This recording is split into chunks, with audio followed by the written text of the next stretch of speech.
Ryan Kim, welcome to the show. Great to have you here. Great to be here. Ryan Kim, everybody, is the CMO of Five9. Ryan, tell us a little bit about what Five9 does. Well, Five9 delivers a cloud contact center, which really means back in the day, you would have a traditional contact center. And what Five9 does is we've virtualized that. We've taken that experience and we've turned it into a cloud technology. Got it. Okay. And you've had quite an interesting career and journey along the way. And I want to sort of talk about that before we get into Five9. Sure. And I want to start specifically, you were at Salesforce for about 8 years. That's correct. And for a large part of that, you were the creative director for Dreamforce. Yes. Yeah, so Dreamforce, most people know about it. I mean, it's a massive show now. You know, over 200,000 people descended to San Francisco last month. Yeah. I'm curious to know, as creative director, what that was like for you. Tell us a little bit about, give us some insight into your experience of being the creative director at Dreamforce. Yeah, it's almost being a conductor of an orchestra. It's really understanding everything that happens, you know, from the move-in, from understanding the messaging, understanding the partner pavilion, understanding the physical space. It's really from soup to nuts. And that's really, it was an amazing learning experience because of all the different things you touch. Mm-hmm. You touch everything from not only obviously the creative and the messaging is a given, and understanding how that resonates and gets delivered throughout all the collateral. But I think it's just the people part of it, understanding how to control people, how to understand how traffic moves from one area to the other. The flow. Yeah. Obviously, when you get into 100,000 people in a small area, it's like, how do you make sure that everyone, you know, gets from one place to another? But when it gets that big, it's about making it personal. You know, at a bigger show, often you can get, you know, be a number. Right. And for me, throughout my career, what's really important is delivering a personal experience, an amazing personal experience that feels bespoke. Right. And I think Dreamforce is obviously a huge event, a spectacle. But I think when I was there, and I think even to this day, there's still a real focus on making sure that the individual isn't lost within all that. So when you started, you mentioned that it was around 18 to 20,000 attendees, and then when you left, it was about 135,000. Okay, so what was that transformation like, and what did you learn from that along the way? Every year, it was an amazing opportunity to do something new and be bolder than the year before. If like the show basically doubled every year, right? So every year you couldn't run the same thing back. So every year was, how do we take over more of the city? How do you take over more buildings? How do you extend that experience? And again, it's the balance between making sure that it's big enough for everyone, but intimate enough. And so looking at each space individually and making sure, as our audience became more diverse, how do we deliver a more diverse experience that is appropriate for that audience? Is there anything that comes to mind in terms of some of the accomplishments that really stood out for you in terms of like reinventing, or the ideas that came up that really you just knocked it out of the park? Yeah, I think, you know, when you start to go at scale like that, you start to do things that events traditionally, you know, 10, 15 years ago didn't do, which was, you know, take over buildings, taking over, and when I mean take over, but just putting up signage on the side of Moscone Center, delivering a cohesive experience throughout the city and a journey from the airport, taking over airports, as far as your messaging, all the way to the journey to the city, billboards, and then what happens within bus stops.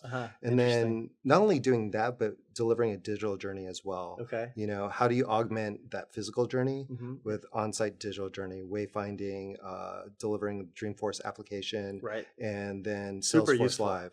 I mean, I think everyone's downloading the app and using it and finding which events to go to, what keynotes to go to, what panel to go to. Yeah.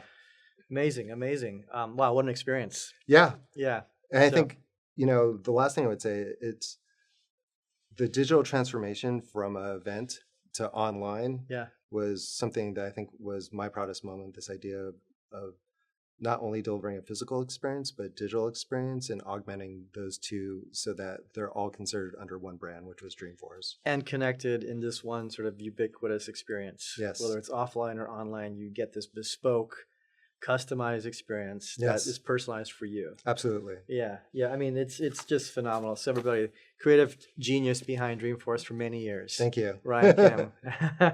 So then from there, I want to segue into you were at App Dynamics Yes.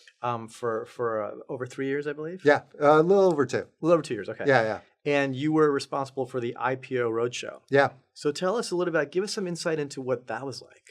Yeah. That was another amazing journey. I actually left Salesforce specifically to help take App Dynamics public. And, it's really a collaboration with the CFO, the CEO, and at time the CMO, and I was the chief creative and digital officer. Okay. So my job was really to help create the narrative, and to do that, it's really to understand the industry, understand our audience, and to try to do that differently as well. So to look at what people have done in the past and recreate and reimagine that. And so our roadshow was sort of like a couple different parts. One is new product launch, and then also understanding that with a new product launch, there's a new repositioning of the company. Okay. And then how do you turn that into a story, a narrative that the street can understand, and to make it simple enough that as you go on the roadshow, people will understand what you're trying to accomplish.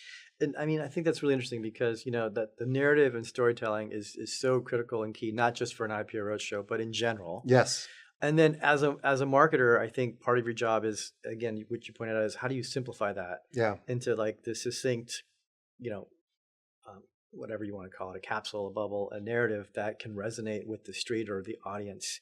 And so how did you navigate that with different stakeholders, the CFO, the CEO, the CMO, and come up with the right narrative based on a new product launch that was happening during this IPO roadshow? Yeah, I think it's really important as almost like as a chief storyteller, to understand the business that you're in. And that, I would say, that's like one of the most important things as a marketer, is to be an expert within your industry, so that you can understand what people are trying to do, how do you simplify it, and then how do you sort of position that within the company you're in? What makes you different? What makes you unique? And what are you trying to accomplish within that narrative of an entire industry? And that's really, do you draft behind something that's already established, or you start to pivot off something that's already there? To establish something net new is, as you know, as a marketer as well, is quite difficult. Yeah, it's a bigger lift. It's a much bigger lift. So to me, it's easier to find something, a note that everyone already knows about, and to pivot it around that one note. Sure. To then start to create your own path. Okay. And so from there, you landed at Five9. Yes. And so how did that transition happen? What were you looking for? I mean, I think you probably had some opportunities for you. What drew you to a company that's all about, contact center and customer experience? Yeah, I think one of the key things about being at Five9 was this idea about the voice of the customer. Throughout the entire, sort of my entire career, that's been a consistent narrative, a consistent goal of mine, is to get, like I said, the narrative, understanding our customers is by walking a mile in their shoes, right? And I think Five9 has a unique opportunity to take the voice of the customer and bring that into the enterprise, into the company. So what we specifically do is we take the conversations that you would normally have in a call or conversation, and we start to translate that with NLP, and we can start to turn that conversation into data. And that qualitative data, along with quantitative data, I think is going to be truly transformational over the next 5 years. Agreed, 100%. And you mentioned walking a mile in the customer's shoes. I think what comes to mind is having that empathy point of view, so you can understand what is that customer, what are they looking for, what are their pain points, how do you solve for that? And when you can understand that point of view, you can understand the voice of the customer and then solve for that. Yeah, I think what we've had for a number of years is all the qualitative data.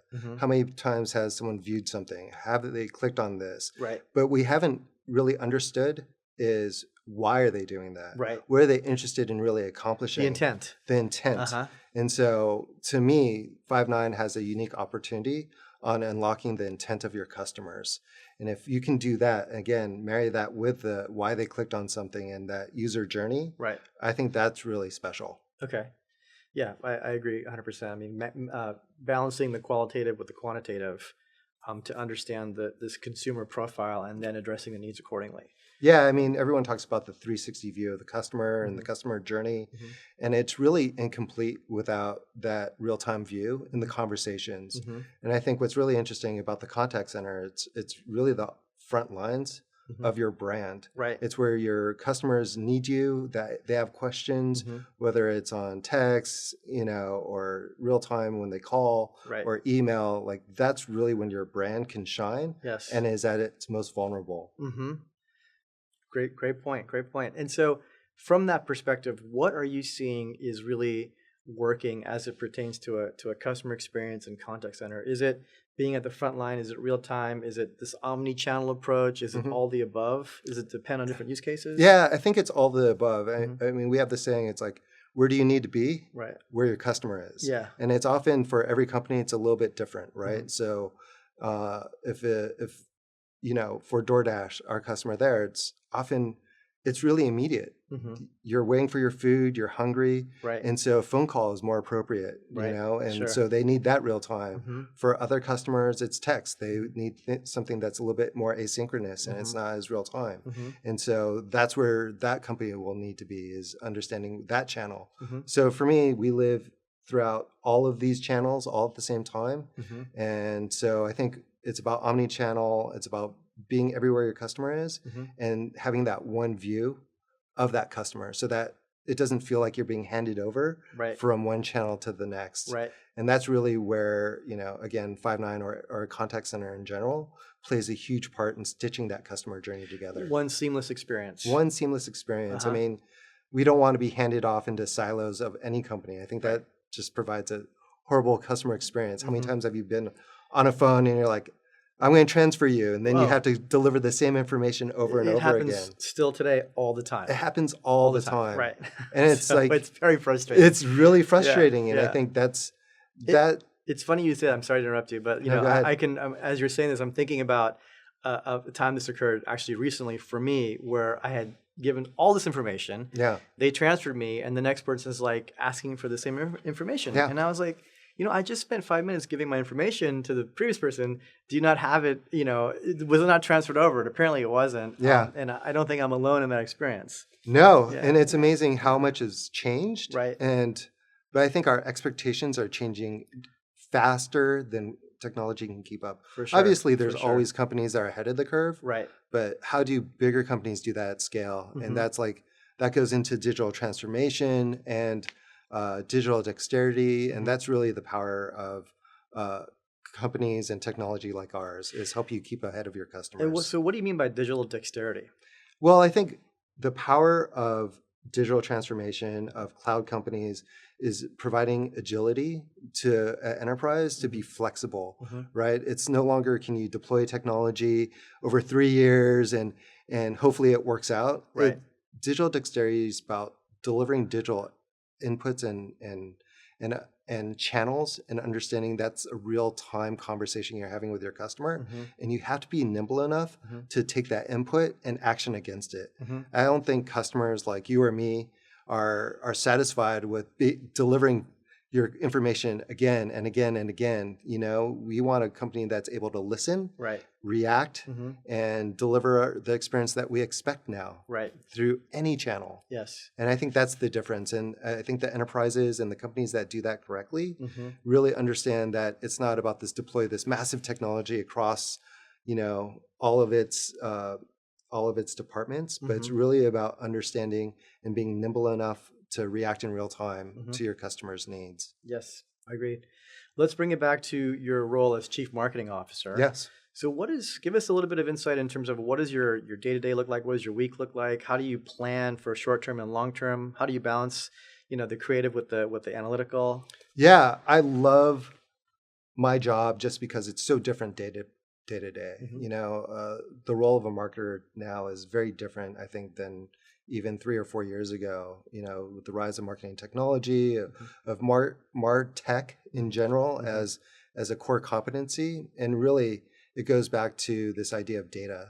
Data has permeated everything. Right. And as a marketer, it's not only creating a big story, which I love to do, and Mm-hmm. which is sort of my background, Mm-hmm. but now it's the ability to show the impact of that story through every channel. It's Mm-hmm. like, are people consuming it? How are they consuming it? And understanding that, like, one story does not fit all. Right. So most often my week is spent, all across every function, like marketing technology, my analysts, product marketing, Mm-hmm. my PR team. Mm-hmm. It's just a fun group of people and a fun job, I think, just Mm-hmm. because I'm able to wear so many different hats. And when going back to storytelling, how do you know when you've sort of crafted the right story, and how often are you testing your copy versus your creative? Constantly. Constantly. I think, what I learned in my past is that there's no more big bang moment. I think, like technology's moved to a continuous delivery model. Right. And especially in SaaS, I think for a marketer, we have to follow that model. Mm-hmm. There's no longer like this one line that'll fit everyone. Right. Being sort of a global company, Mm-hmm. you have to find a message that resonates with each segment, with each country, with each audience. And Mm-hmm. that's about a continuous conversation you have with your customers. So we're constantly testing Mm-hmm. what's relevant. And I think if you don't, then you create a lot of tech debt. Right. And at some point you have to rebrand, which no one loves doing. No. Right? It's like, oh, well, we have to reset everything. Uh-huh. But if you take a mindset of continuous delivery and always keeping that conversation alive, Right. then you understand that your brand is an organic thing. Micro adjustments, continuous refinement. Yes. Testing, iterating, launching, deploying, looking at the metrics. Exactly. Mm-hmm. And that's really what my week looks like. Mm-hmm. Mm-hmm. It's like, how do we continue to iterate? What's working? What's not working? Right. What's the most challenging part of your role? I think that there's so much technology out there Mm-hmm.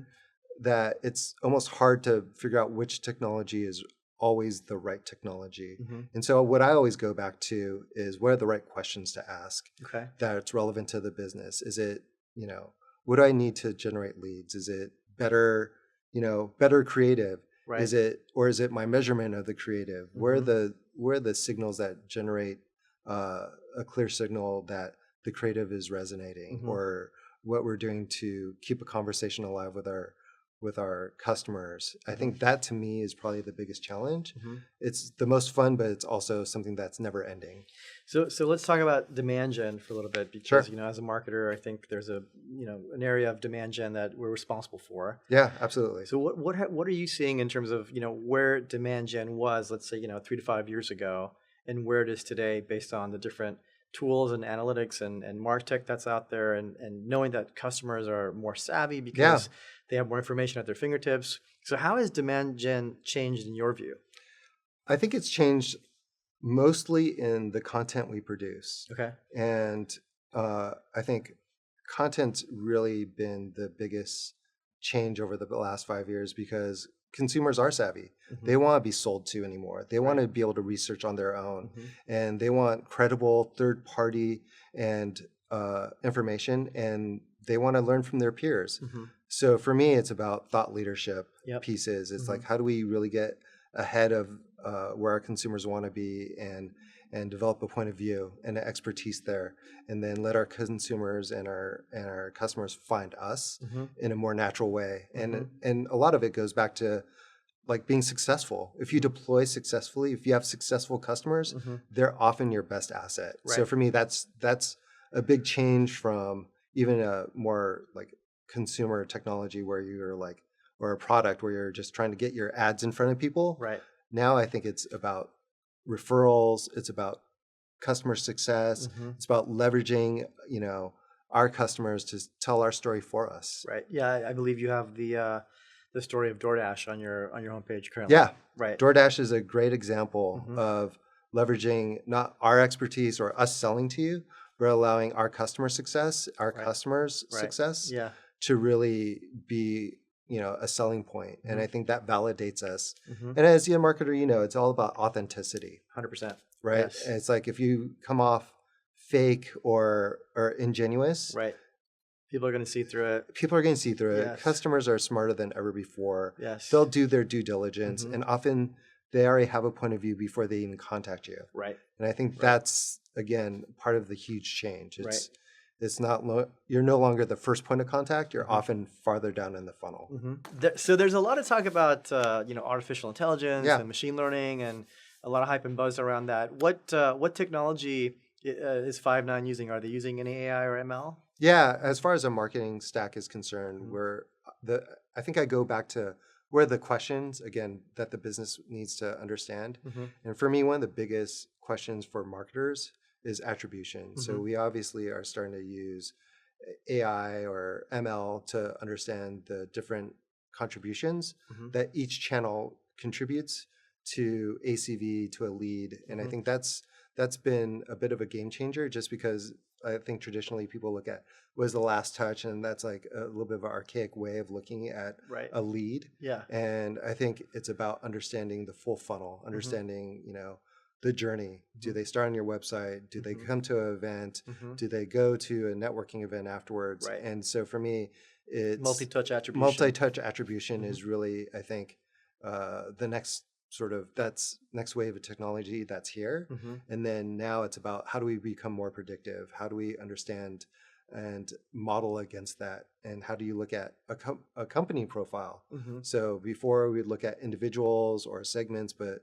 like how many people do we need to touch at a company? Right. What are the right job descriptions that we need to attract or have contact with? And Mhm. how do we be predictive about, is it 4 people that we need to meet? Is it 5 people we need to meet? How many Right. pieces of content? Mhm. So to me, the technology is really about unlocking those questions, Mhm. and how do we do that at scale? And let me bring it back to content for a minute. Yeah. You mentioned content. Is there any form of content that you're seeing that's resonating or working better than other pieces of content? So, I mean, traditionally, you have PDFs, you have one pagers, Yeah. you have demos. Now you have videos, you have podcasts. What are you seeing that's working from a content I perspective? think all of those are still really important, Okay. and again, it's about different consumers Hmm. consume things differently. Hmm. I think PDFs tend to be more archaic Right. way of delivering content. I Hmm. think if you can start to digitize those experiences Hmm. and make sure that they lead to other forms of content, Hmm. I think overall it's, if you look at like a Netflix or Amazon, it's Hmm. like people who consume this will consume that. Right. And I think the more you can string along the journey Uh-huh. in a digital format that you can measure, I think that's becoming more important. You mean more like a recommendation engine? Yeah, a Hmm. more recommendation of, Hmm. if you consume this, then this might be interesting to you. Right.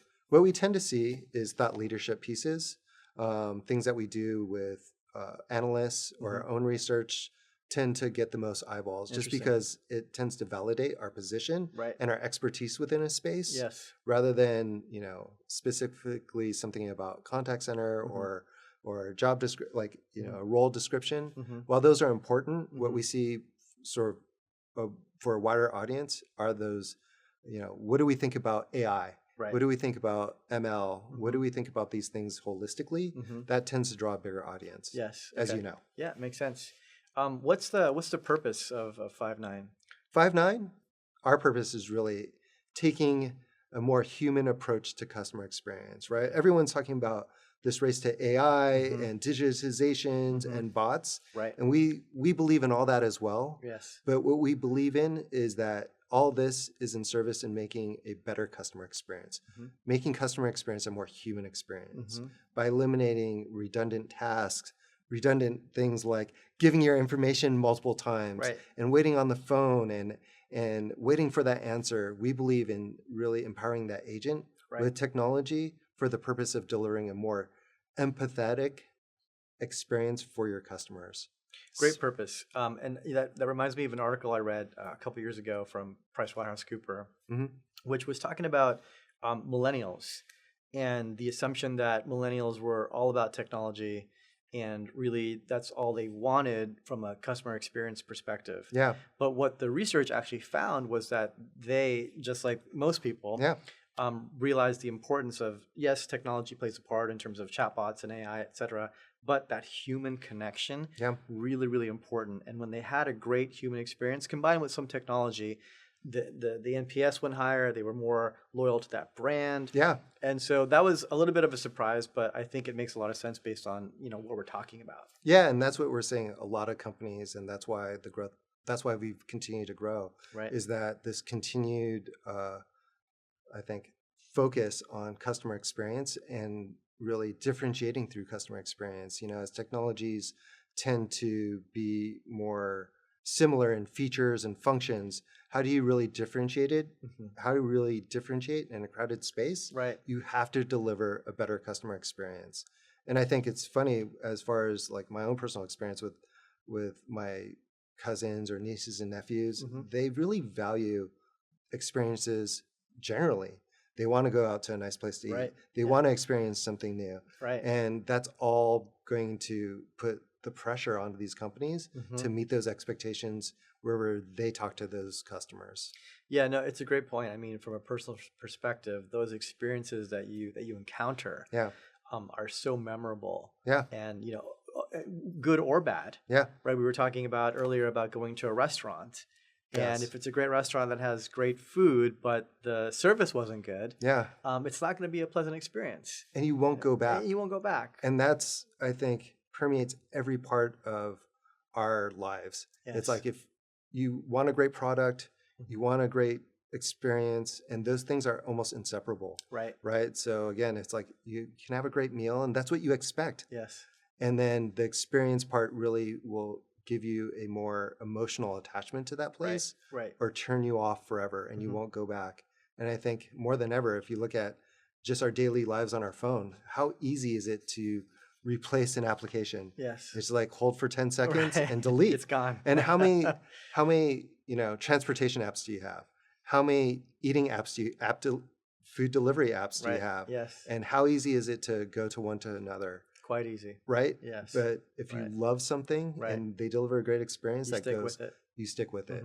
Yeah, and that's true. That's really the secret, I think, for, what's really powering digital transformation is that consumer behavior. The ability to deliver amazing customer experience means that you have to deliver it through every channel all the time. Yes. Wherever your customer is, that's where you have to be. Repeat it and at scale. Yeah, exactly. Again, it's about that.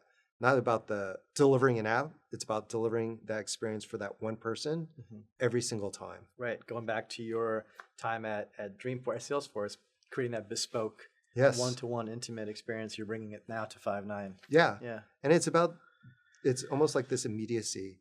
The closer you get to something, the more immediate like you feel. Right. Like in Dreamforce or in event experience, you have sort of this overwhelming excitement to come to an event, but then right when you get there, you expect like a personal demo. Right. Like, what do I need to get out of this personally? And that's where your expectations change.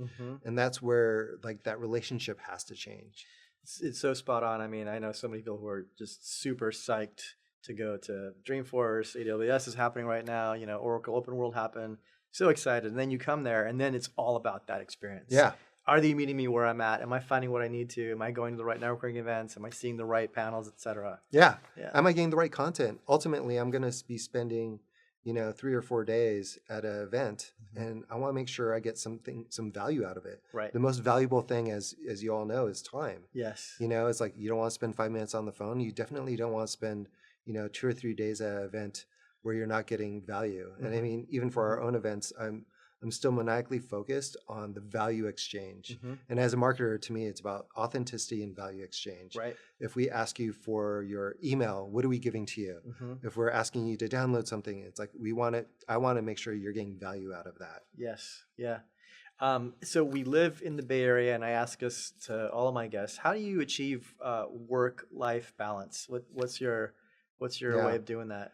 It's always a difficult thing, but I think it's for me, it's actually relatively easy. I have a young kid; he's 5.5, and so I have a 6-year-old. Yeah, so any time I have is really spent with him, and in some ways, it refreshes me for work. Yes, being able to see things through his eyes and sort of this beginner's mindset, right, and really helps me, I think, as a marketer. It allows me to see things fresh every time I look at something and try to simplify it, because in order to explain it to a 5 or 6-year-old, you have to be able to simplify it to its basic elements. That's right. Yeah. And I think that's a really core thing about marketing. That's awesome. How do you simplify? How do you see it through the eyes of someone who's seeing you for the first time. Yeah, no, I can totally relate to that. It's like that age is such a special age. They're always curious. Yes. You Why know, is this? Why is that? Yeah, exactly. Yeah, the beginner's mindset. Yeah. Right. And it just reminds you of, okay, wait a minute, like, they don't know these things. So Yeah. how do we sort of simplify it? And then you bring that back to work and it's like this fresh perspective. So I can totally relate to that. Yeah. I mean, I think, and that's how the mindset has to be for like when someone goes to your website or Right. downloads a material or, Yeah. or experiences your brand for the first time. It's like, what is that beginner's mindset for that person? Yes. Like, what is that first impression? Right. So important. Yeah, So it's important. hugely important. Yeah. Ryan, what's your superpower? My superpower, I think it's really the empathy. Mm-hmm. It's really my ability to wear a lot of different hats, be empathetic to our users. Mm-hmm. And that's really been able to power my career, is understanding not only what, a company's customers want, but also like internally, how do you navigate companies? You have to understand your audience, have to understand what they're looking for, and how to combine those things together. And that's really the beginning of that, is really empathy, and trying to understand what the other person sitting across from you wants or needs to understand. Great superpower to have. Do you have any daily habits or rituals that keeps you productive and in the flow? My daily habit is really listening to books on my way to work. Okay. So I spend a little bit of time commuting both to San Francisco and the East Bay. And for me, my daily ritual is just getting outside of marketing, getting outside of the industry, or learning more about our industry. So sort of that hour of listening to other people talk about, what they're interested in. Yeah, I'm a big fan of books on tape, audiobooks, podcasts as well. So are you listening to anything right now that's pretty interesting? Yeah, I'm listening to Human and Machine. Okay. And the Changing Workplace Because of AI by Paul Doherty. Okay. And so I'm listening to that, just trying to get a sense of the future of how AI is transforming the workplace. Obviously is really important to Five9 and to my personal journey. But I think what's really interesting is just understanding the historical context of AI as well, where it's been and sort of where people are thinking it's going. Yeah, so I'm curious, where do you think it's going to go in the next 5 to 10 years, specifically on AI? It's funny. I think technology moves fast, but people evolve a little bit slowly. So I think the next immediate step isn't going to be this AI revolution. I think it's going to start with evolution. Okay. And for me, it's about really how do we leverage technology and AI to help people become more human, how to deliver what humans are great at, which is creativity, empathy. And I think that's going to be the next couple years, is really understanding how AI can help us, get rid of the redundant tasks in life and become more productive and spend more free time understanding sort of each other. Nice. I look forward to that when that happens. Yeah. Well, so that's all the questions I have. Ryan, is there anything else you'd like to share with us before we sign off? No, thank you for the time. I had a great time being here. I really enjoyed the conversation. Likewise. Ryan Kim, everybody, CMO from Five9. Thanks, Ryan. Thank you. All right. Peace.